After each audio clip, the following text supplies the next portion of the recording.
today I'm joined by Ben Blondie. He is co-founder of the Give Hope Project, and I'm actually going to let him tell you why he's co-founder.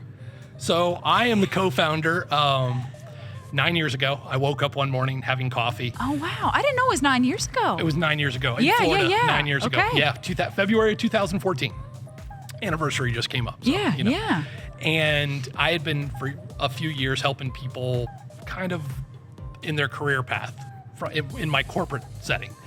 And in some cases, it transcended well past just a development plan. It turned into, I want to live healthier. I want to have a better relationship with my kids. And again, I'm like, okay. And so we had gone down this road, and then I woke up one morning and God said, you're supposed to do this.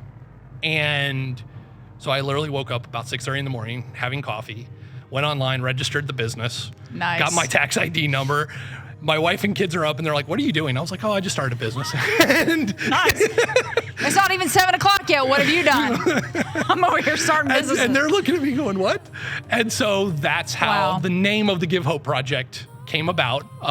It's been in my brain for a while. I didn't know why.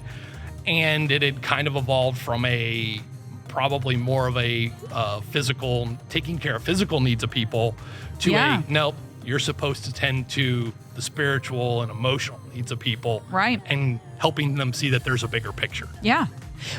That's the perfect segue because, for our listeners, you're probably all like, I thought you talked with business owners and whatnot, Whitney. What are you doing here? Like, no, this all ties in because what you do is you do work with pastors, but you're also working with for-profit CEOs, business owners, leaders, because I think kind of how we get stuck in the daily grind is because we ignore everything that you just said. We ignore the spiritual, and even our health, right? Yes. I mean, think about it.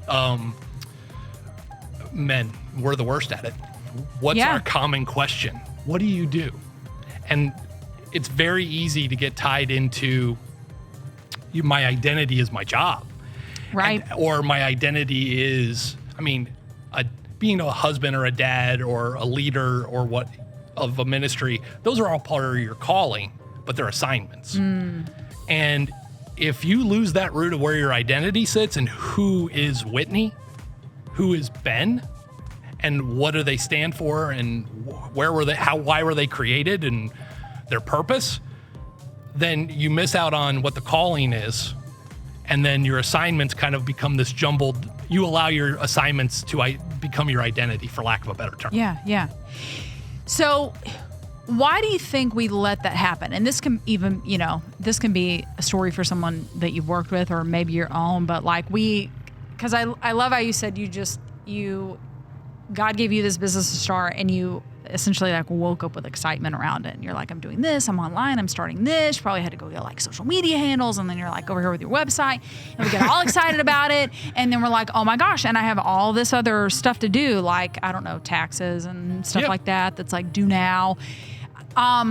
Where do you think, what happens in the middle of that where we've got this excitement, we're going to start this thing, and then we kind of get lost in the minutia of it? So there's a couple things, right? First, most people get stuck in the not starting action.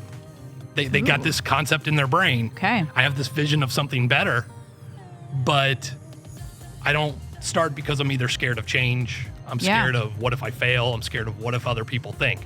Then there's I'm getting going because I got this idea and I'm all gung-ho, but now all these other things happen and we get lost in the details and we lose the vision. And the vision is what started. The vision is what gave you the excitement and the heart for why you're doing this. And we get lost in the what, the how, and those are all important pieces, right? You can't be a business owner or a leader and not take care of financials and taxes and making decisions in timely manners. Sure. But we get lost in that, and that becomes the root, and we forget why we're doing what we do. And, even in a corporate setting, it's very easy to go, oh, it's budget season again. Oh, it's financial review time. Oh, it's this time of season for us. And you get into this rut where you wake up and you want your day to be different, but it's not.